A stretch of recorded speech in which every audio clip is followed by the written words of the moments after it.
Rusia dilaporkan menembaki jet-jet tempur Israel dengan rudal anti pesawat S-300 canggih di Suriah pekan lalu.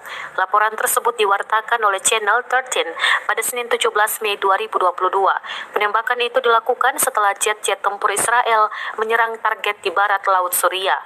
Menurut laporan tanpa sumber, insiden yang belum pernah terjadi sebelumnya terjadi pada Jumat 13 Mei 2022 malam waktu setempat ketika Angkatan Udara Israel mengebom beberapa sasaran di dekat Masyaf di barat laut Suriah.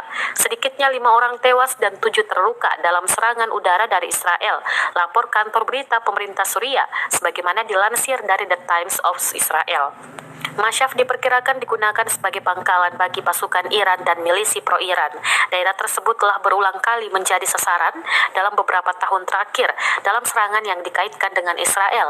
Militer Suriah kerap menembakkan puluhan rudal anti pesawat, namun sebagian besar tidak efektif